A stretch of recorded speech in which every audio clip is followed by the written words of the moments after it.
사랑합니다. 한 주간이 또 얼마나 길고 힘드셨습니까? 물론 모든 분들이 다 힘들었다는 뜻은 아닙니다. 하나님께서 주신 복을 따라 평안을 누리신 분도 있고 또 재정의 여유를 더 누리신 분들도 계실 수 있겠습니다. 그러나 보편적으로 참 많이 힘든 한 주간이었습니다. 여러분께서 하나님 앞에 드리는 그 기도의 제목을 주님께서 다 헤아리실 줄 믿습니다. 오늘 참 많이 추워진 이날 밤에 기도하러 나오신 우리 교우들의 중심을 우리 주님께서 이미 받으시고 말씀해 주실 줄 믿습니다. 저는 지난주에 예배를 마치고 돌아가는 회중들을 향해 대제사장이 손을 들어 기도할 내용에 관해 말씀을 드렸습니다. 정리하면 제사장들은 이스라엘 백성 위에 하나님의 이름을 두고 하나님은 그 떠나가는 백성들 앞에 무릎을 꿇으신다. 무릎을 꿇는 것이 복을 준다는 뜻이었다라고 말씀을 드렸습니다. 무릎을 꿇어서라도 그 백성을 보호하시고 인도하시는 그 하나님을 평생 누리시고 경험하시기를 축복합니다. 우리 주님은 그런 분이신 줄 믿습니다. 오늘은 이제 하나님께서 말씀하신 대로 하나님께서 주신 규례대로 성막을 다 짓고 요즘 말로 하면 헌당식 하는 장면이 묘사되어 있습니다. 하나님께서 예고하신 그 장막을 다 지은 이후에 그렇게 많은 예물을 드려 성막을 지어 드렸음에도 하나님 앞에 성막을 드릴 수 있었기 때문에 12지파 지휘관들이 레위지파 사람들에게 정말 귀한 예물을 드리는 장면이 나오죠. 오늘 본문은 지휘관이라는 말과 감독자들이라는 말이 혼용되어 사용됩니다. 번역을 그렇게 했는데 히브리어로는 다 똑같은 단어입니다. 히브리어로 나시라고 하는 이 말의 뜻은 들려진 자라는 뜻입니다. 구약 히브리어에서 들려졌다는 말은 하나님 앞에 바쳐졌다는 뜻입니다. 수많은 백성들이 출애굽해서 나왔어요. 그 중에서 하나님은 지휘관과 감독관을 어떻게 세우셨냐 하면 그들을 들으신 거예요. 이건 그들을 높은 위치에 세웠다는 뜻이 아닙니다. 권력을 주었다는 뜻도 아닙니다. 위계를 세웠다는 뜻도 아닙니다. 그저 그들 중에 일부를 뽑아서 하나님 앞에 예물로 드렸다는 뜻이죠.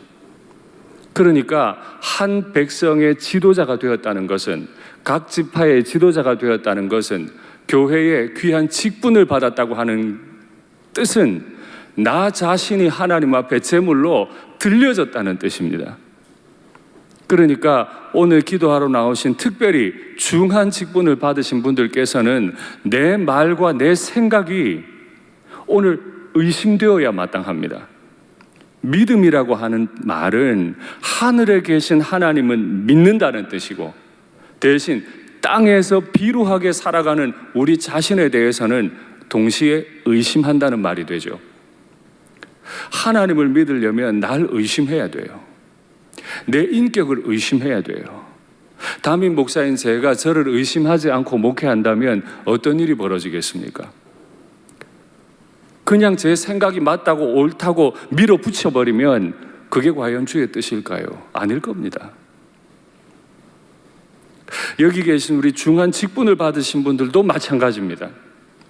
하늘에 계신 하나님을 바라보는 것이 믿음이지만 그 하늘의 하나님이 섬김을 받기 위해 우리를 제물처럼 들어 올리셨는데 그 모든 분들은 자신을 의심함으로 내 직분을 감당하는 사람들, 이런 뜻입니다. 그런데 간혹 직분을 받고 나면 내가 하나님 앞에 제물된 자라는 사실을 잊어버리는 경우가 많아요. 인기 투표에서 내가 된 것 같아요. 그래 마음이 높아져요. 듣질 않아요. 들으려 하질 않아요. 이제 오늘 본문에서 앞으로 보게 되실 텐데요. 그렇게 하나님 앞에 들려진 자들이 하나님 앞에 예물 드리는 장면이 나옵니다. 여태도 다 드렸잖아요. 출애굽기 본문을 보면 너무 많이 하나님 앞에 드려서 성막을 만드는 분들이 이제는 가져오지 마세요. 예물이 남아 돌아요. 더 안 가져오셔도 돼요. 할 만큼 많이 드렸어요.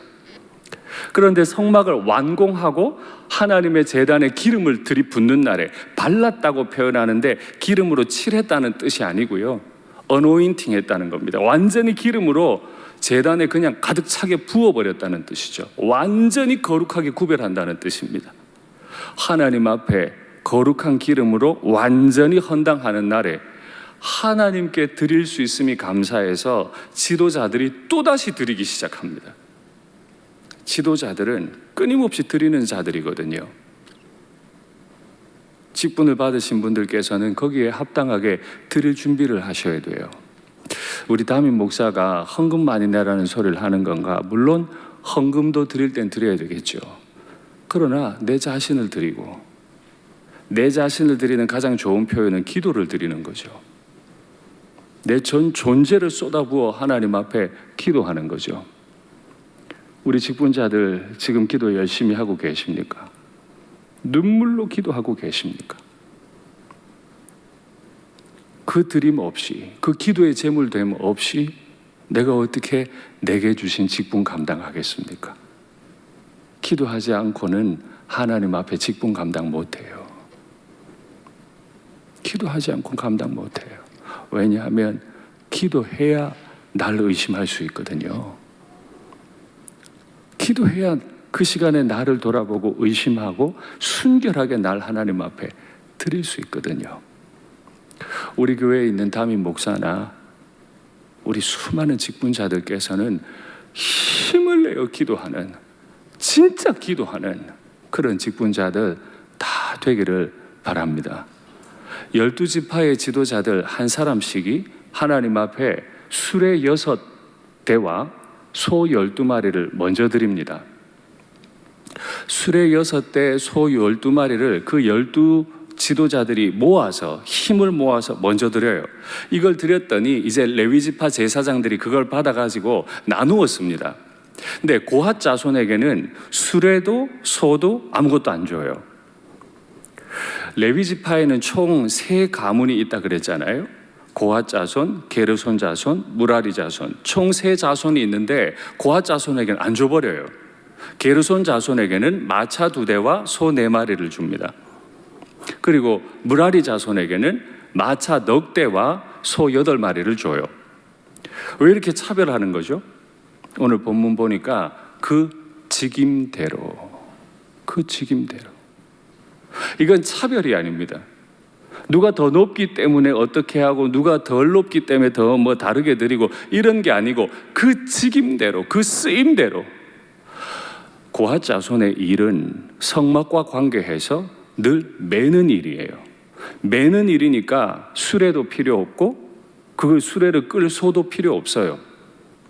오히려 고핫 자손이 그 수레와 소를 가지면 그것 때문에 하나님 앞에 징계받을 수 있죠. 매라 그랬는데 끌고 가면 안 되는 거죠. 그래서 아예 주지를 않았어요. 게르손 자손에게는 2대와 4마리, 무라리 자손에게는 넉 대와 8마리. 그러면 왜 무라리 자손에게 많이 주었을까요? 이유는 간단해요. 그 직임대로. 성막을 다 해체해가지고 행진을 할 때 가장 무거운 걸 날라야 되는 자손이 무라리 자손이에요. 가장 무겁고 큰 걸 날라야 하니까 수레도 많이 주고 소도 많이 줘요. 그래서 어깨에 맨 고핫 자손이 앞에 행진하고 그 다음에 게르손 무라리가 무거운 것들의 점차를 이렇게 끌고 나가면서 그 누구도 서로 형평성에 어긋남이 없도록 행진함에 있어 앞서거니 뒤서거니 질서정연하게 갈 수 있도록 하나님이 하나하나 다 계획해 두셨죠. 12지파의 지휘관들이 그렇게 다 드린 이후에 또다시 각자가 따로따로 예물을 또다시 드립니다. 처음에는 쉽게 말하면 돈을 모아서 그걸로 마차를 사고 수레를 사고 소를 사서 딱 드렸다는 것이고, 지금부터 설명드릴 것 그 12지파의 사람들이 하나씩 따로따로 드리는 예물인데 예물의 내용은 동일합니다. 그런데 하나님께서 한꺼번에 가져오라든지 뭐 네가 원하는 날 가져오라든지 그렇게 하시지 않습니다. 하나님이 정해 주십니다. 한 사람이 하루씩 차례대로 가져와라. 먼저 드리고 싶은 사람도 있을 겁니다. 나중에 드리고 싶은 사람도 있을 겁니다. 그런데 하나님은 드리고 싶다고 마음대로 드릴 수 있게 하지 않으셨어요. 하나님이 임재하시는 그 성막, 오늘 제단에 기름을 부어서 거룩하게 만들었는데 그 성막에서 가장 가까운 지파들부터 순차대로 하루에 한 명씩 하나님 앞에 예물을 드리게 만들었죠. 여러분 기억하셔야 합니다. 제가 지금 몇 번째 반복을 드리는데 성전을 향한 열심이 주님을 삼켜요. 뭐라고요? 성전을 향한 열심이 게으름이 아니고 성전을 향한 열심이 주님을 삼켜요. 내가 왜? 이런 말이 주님을 삼켜요. 내가 교회에 대해 할 말이 많은 게 주님을 삼켜요. 안 돼요. 내가 마음껏 드릴 때도 주님이 정하신 날에 정하신 때를 기다렸다가 정확하게 드리는 게 중요하지, 내가 마음껏 드리고 싶었다고 내 열정대로 하는 건 주의 뜻이 아니에요. 많은 교회들이 여기서 시험 들죠. 어떤 분들은 이렇게 말하고 또 다른 분들은 저렇게 말하고, 그 누구도 내가 교회 덜 사랑한다고 말하는 분 없어요. 다 교회 사랑하니까. 내가 과거에 경험한 교회는 이렇게 하니까, 우리 회사에서는 이렇게 하니까 다 그 열심으로 다 말을 내뱉어요. 그래서 교회가 아파요. 기억하세요. 게으른 사람이 주님을 삼키는 게 아니고 성전을 향한 열심을 가진 사람들이 주님을 삼켜요. 믿음은 하늘에 계신 주님만 믿고 나 자신을 끝까지 의심하는 것입니다. 특별히 직분자들은 열심을 내기보다 고요히 엎드려 나의 과거, 내 생각, 사고방식, 태도, 경험, 신념들을 주님 앞에 의심하고 주님께서 정한 순서를 따라 고요히 섬길 수 있도록 마음의 준비를 하는 것이 좋겠습니다. 12지파 지휘관들이 차례대로 드렸는데 내용은 다 동일하다 그랬어요. 뭘 드렸는지 오늘 본문 정말 길게 12지파를 다 설명하다 보니까 똑같은 말이 계속 반복되어 나오는데 제가 정리해 놓은 걸 한번 보시죠. 지도자 각자가 드린 예물, 저 각자는 다 동일해요. 130세겔짜리 은반입니다. 한 세겔은 11.4g 정도 됩니다. 그러니까 뭐 반올림하고 대충 해서 계산을 해보면 한 사람이 주님 앞에 드렸는데 은반, 은으로 만든 쟁반이 1.5kg이죠. 그래서 무거운 겁니다. 70세겔의 은발이 이렇게 그릇이죠, 그릇. 800g짜리. 그런데 그냥 드린 게 아니고 그 두 그릇 안에는 기름 섞은 고운 가루를 가득 채워서 소재물로 드리는 거죠. 그리고 또 있어요. 10세겔짜리 금그릇을, 국자예요. 정확히 번역하면 국자를 금으로 만든, 대단하죠? 그 국자를 그냥 드린 게 아니고 텅 빈 공간에 진짜 귀한, 요즘도 향은 귀한 건데 3,400년 전의 향은 매우 매우 귀한 겁니다. 그 귀하디 귀한 향을 가득 채워서 주님 앞에 드리고, 번제물로 수송아지 순양 1년 된 어린 순양 각 한 마리와 속죄제물 순염소 한 마리와 화목제물 소 2마리, 순양 5마리, 순염소 5마리, 1년 된 순양 5마리. 저걸 제가 인터넷에 들어가서 요즘 양이 한 마리에 얼마고 소가 얼마고 계산해 보려다가 그냥 계산 안 하기로 했어요. 소 한 마리 값 주님 앞에 드리기가 쉽겠습니까? 쉽지 않아요. 여태도 드렸어요. 그 성막은 온 금으로 치장되어 있는데 귀한 해달 가죽으로 다 만들어 놨는데 그런 것들을 하려고 다 드렸는데 지도자가 되었다는 이유로 또다시 드렸어요. 저 엄청난 양을. 근데 궁금한 거 있지 않으세요? 노예였잖아요. 자기가 주인이 아니었어요. 애굽에서 나올 때 노예로 나왔어요. 뭔가 이렇게 정리해서 나올 시간도 없었어요. 갑자기 하나님이 오늘 밤에 양을 잡고 문설주와 임방에 피를 바르고 오늘 밤에 내가 애굽을 심판하면 내일 아침에 급히 떠나라. 급히 멀리 떠나라. 근데 저게 다 어디서 나왔죠? 저 양을 다 합해봤습니다. 한번 보시죠. 봉헌식 날 지도자들이 드린 총 봉헌물을 보시면 은쟁반 12개, 은발이 12개, 금그릇 12개, 은이 27kg, 금 1.4kg. 저걸 돈으로 환산해 봤더니 300돈이 훨씬 넘어요. 아니, 한 사람이 드린 게 엄청나요. 번제물, 수송아지, 아니지, 한 사람이 아니고 그 사람들이 드린 게, 그리고 번제물 저렇게 많이, 속죄제물, 화목제물, 그리고 그릇과 국자에 담아드린 그 소제물들 다 포함해서 주님 앞에 올렸습니다.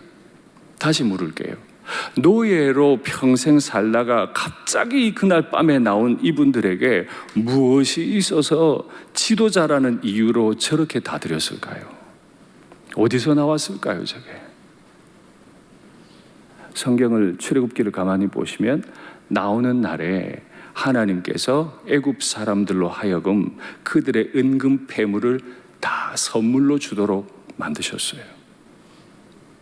근데 이거는 호의로 베푼 선물이 아니에요. 거의 약탈하는 수준이었어요. 왜요? 말하자면 밀린 임금을 그동안 수고했던, 그 오랜 기간 노역을 했던 그 고통의 시간들에 대해 하나님이 다 갚아주신 거죠. 그거 그날 하루 만에 다 받아서 막 도망 나왔어요.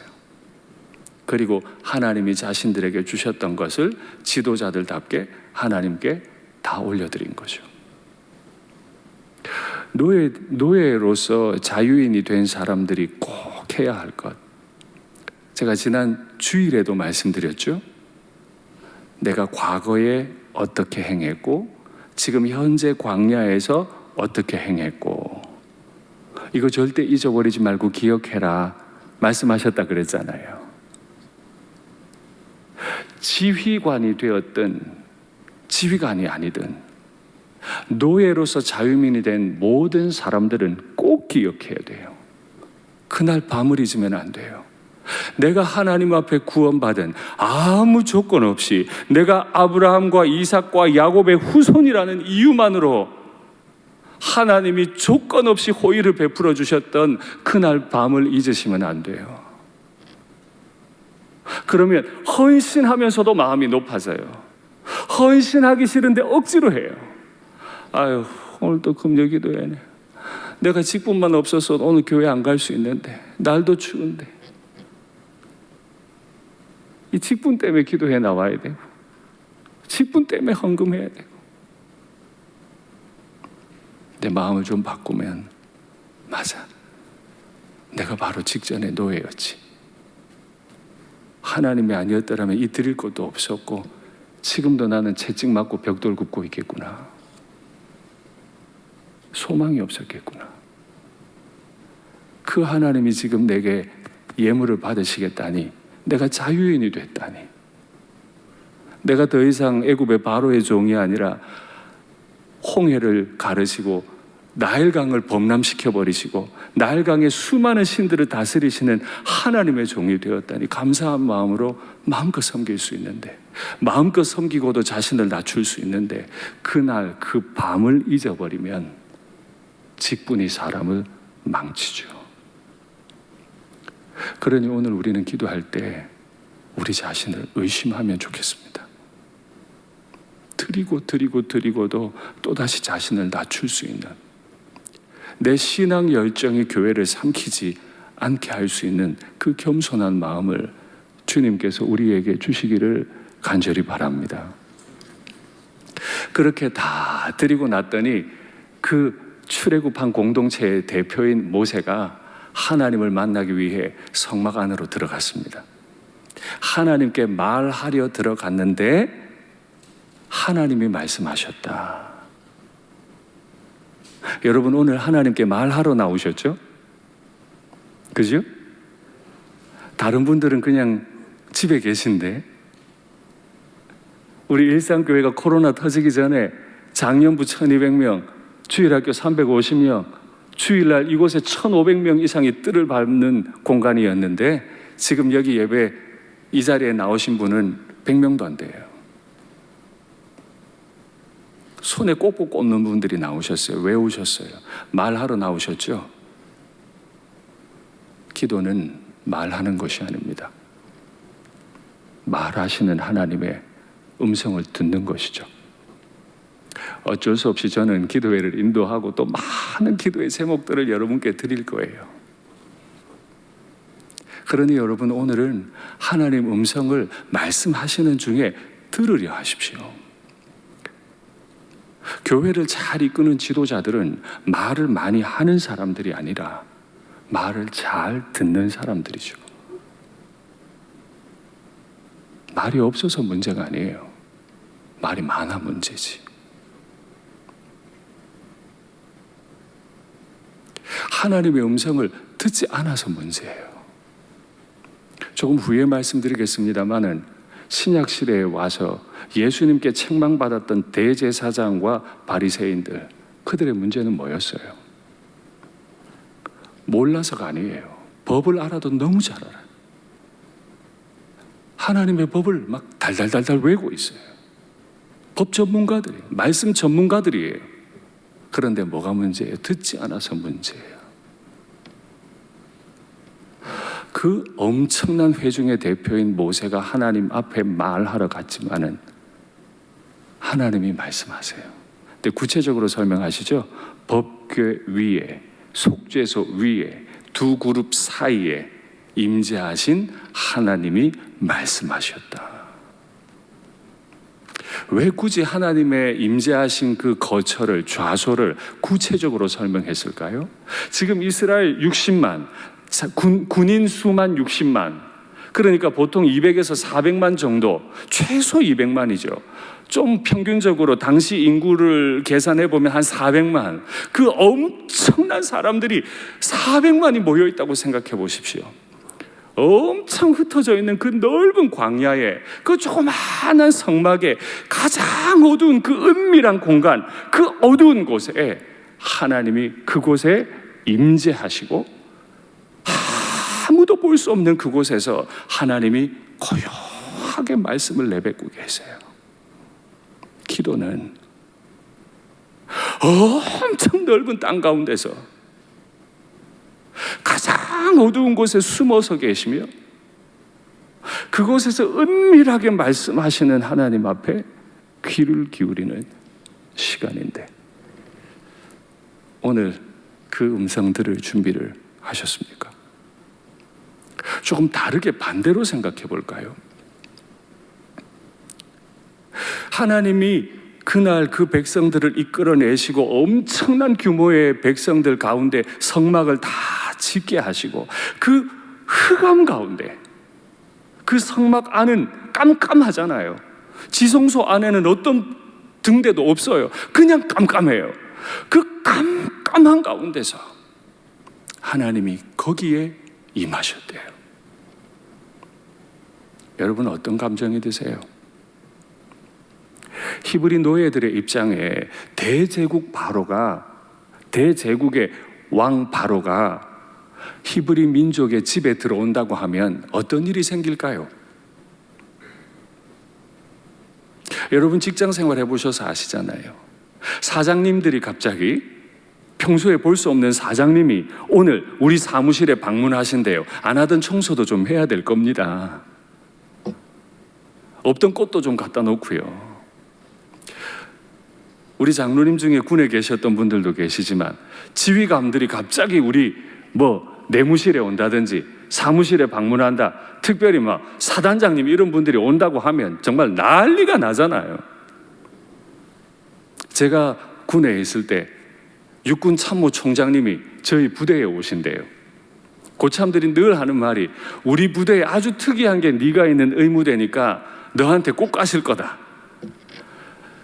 그 말 한마디에 육군 병사가 4스타를 맞이하는 그 기분을 여러분 아세요? 군 이야기 해봐야 여성들은 별로 안 좋아하는데 제가 달리 이걸 표현할 방법이 없어요.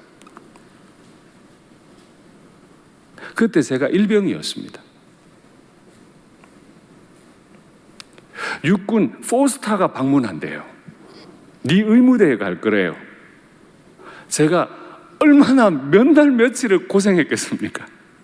치약을 풀어서 바닥을 다 일일이 닦아내고. 오시긴 오셨는데 헬기 타고 내리지 않고 가셨어요. 제가 왜 맨날 며칠 고생했는지. 시간이 없으셔서 그냥 안 내리고 윙 돌고 가셨어요. 온 우주를 소유하신 하나님이 그 도망 나온 노예들 한가운데 임하신대요. 무슨 준비할까요? 뭐 하면 될까요? 어떻게 맞이할까요, 그분을? 내가 열심히 한다고 격에 맞기나 하겠습니까? 1등병이 아무리 치약 가지고 바닥 닦았다 한들 포스타의 그 위세를 감당을 하겠습니까? 이걸 아는 게 신앙이라니까요. 이걸 아는 게 믿음의 사람들의 행위예요. 내가 내 목숨을 들여도 감당이 안 되는 거죠. 그런데 그 지휘관이 어떤 일을 행하셨는지 한번 보시죠. 요한복음입니다. 말씀 올려주세요. 자기 땅에 오매 자기 백성이 영접하지 아니하였으나. 정신없죠? 정신이 없어요. 대제국의 왕이 이 땅에 오셨는데 왔나? 오나? 인사 한번 안 해요. 영접하는 자, 곧 그 이름을 믿는 자들에게는 하나님의 자녀가 되는 권세를 주셨으니 이는 혈통으로나 육정으로나 사람의 뜻으로 나지 아니하고 오직 하나님께로부터 난 자들이니라. 말씀이 육신이 되어 우리 가운데 거하심에. 저 거하다는 말이 텐트를 친다는 뜻이죠. 유대인들에게는 성막을 치고 하나님 앞에 드린다는 뜻이죠. 그 온 우주를 통치하시는 바로에 비교할 수 없을 만큼 크시는 분이 이 천박한 인생 구원하겠다고, 안 떠나고 텐트 치고 너랑 살겠다고 나의 인생 가운데 오셨대요. 우리가 그의 영광을 보니 아버지의 독생자의 영광이요 은혜와 진리가 충만하더라. 너무 밝은 빛을 본 사람은 다른 걸 보질 못해요. 눈이 멀어버려요. 우리가 설교하는 이 담임 목사나 이 추운 날밤에 기도하러 나오신 여러분들이나 진실로 하나님을 바라봤다면 다른 말 못할 겁니다. 다른 말 못할 거예요. 어떻게 말해요? 눈이 멀었는데. 그 엄청난 지휘관 앞에서 무슨 말을 할 수 있어요? 그러니 드리고 또 드리는 거죠. 오늘 사용된 이 봉헌물, 그들 한가운데 임재하신 왕 중의 왕이신 그 하나님 앞에 드린 이 봉헌물은 아까 제가 소제물, 번제물, 속죄제물, 화목제물 이런 표현을 썼는데 그건 사실 다 불태워 없애는 제물 아닙니다. 히브리어의 이 봉헌물 차누카라고 하는 이 단어는 불태워 드리는 제물이 아니에요. 레위인 제사장들에게 바친 제물이에요. 하나님 앞에 드린다고 드렸지만 이건 사실 제사장들이 가져가는 거예요. 근데 제사장들에게 저렇게 많은 은과 금이 필요합니까? 제사장들에게 저렇게 많은 소와 양이 염소가 필요합니까? 왜 그렇게 드리는 거죠? 첫째, 제사장들이 마음껏 주의 일을 할 수 있도록 마음껏 지원해 주는 겁니다. 마음껏 지원하고 제사장들이 마음껏 일을 해야 하나님의 공동체를 만들어갈 거 아니에요? 둘째, 그날은 페스티벌이에요. 그 바로를 섬기던 사람들이 이제 광야에 나와서 성막, 달리 말하면 왕궁을 다 짓고 그 한가운데 왕이 들어오신 날이에요. 그러니 얼마나 좋아요. 여태 나를 괴롭히던 왕을 버리고 전혀 새로운 왕, 이 비루한 자를 구원해 주시는 왕 앞에 왕이시여 이곳에 임하소서라고 새로운 나라가 시작됨을 선포한 날이에요. 그러니 마음껏 드리는 거죠. 마음껏 드리는 거죠. 우리에게 이런 마음이 있습니까? 그 왕이 내게 오심, 그 왕이 새 나라를 이루시고 내가 새 나라 새 국민이 됨, 이걸 감격해가지고 마음껏 드리고 또 드리고 또 드리고. 근데 막 드리는 게 아니라 하나님이 정하신 순서를 기다려서 순서대로. 그래서 다함이 없는 감사를 주님 앞에 드리는 거죠. 나의 왕께 드리는 거예요. 동일한 헌신을 드려요. 아마 어떤 사람에게는 은발이나 은반이나 금국자나 소, 양, 염소가 너무 무거운 분들도 있을 거예요. 어떤 분에겐 그거 얼마 안 될 수 있을 거예요. 그래요. 금액은 달라도 괜찮아요. 그러나 헌신의 질은 동일해야죠. 우리가 그렇게 주님 앞에 날마다 우리의 축제를 누리게 되기를 간절히 바랍니다. 우리 주님이 그렇게 왕으로 우리에게 오신 거예요. 솔로몬이 하나님의 성전을 다 짓고 하나님 이 자리에 임하세요 이렇게 말하지 못했습니다. 그때까지 또 그때 이후로도 단독 건물로 가장 비싼 건물이라고 하는데 그 엄청난 성전을 지어놓고 솔로몬이 하나님 앞에 드린 말씀, 그 기도를 한번 보시죠. 열왕기상 말씀입니다. 하나님이 참으로 땅에 거하시겠습니까? 하늘과 하늘들의 하늘이라도 주를 용납하지 못하겠거든 내가 건축한 이 성전에 계시겠습니까? 이게 진짜 기도하는 사람의 고백이에요. 교회들이 왜 어려워요? 저 고백을 아무도 안 해요. 내가 말한 대로 하면 돼! 이래서 문제가 생겨요. 자기 신념, 자기 확신들이 다들 너무 강해요. 하늘들의 하늘도 감당 못하는 하나님이 아이고 이 5조 원밖에 안 되는 아유 뭐 이런 5조 원짜리 건물에 하나님이 계시겠습니까? 이게 진짜 하나님 경험한 사람의 고백 아닙니까? 엄청난 역사상 최고의 건물을 드렸으나 하나님 여기 안 임하시죠? 어떻게 여기 계시겠어요? 이게 하나님을 하나님 대접하는 말 아닙니까? 오늘 기도 시간에 가장 겸손하게 그 고백을 드리기를 원합니다. 예수님의 책망을 받았던 바리새인들, 그들은 기도를 했나요? 안 했나요? 하나님의 말씀의 법을 알았나요? 몰랐나요? 기도했어요. 하루 3번 혹은 5번 정해진 시간에 늘 기도했습니다. 안식일을 절대 범하지 않았죠. 매 공적 예배에 다 참석했습니다. 그런데 그들을 향해 주님이 말씀하시기를 독사의 새끼들아, 성전을 향한 열심이 나를 삼킨다. 하라는 거 다 했는데 뭐가 빠졌죠?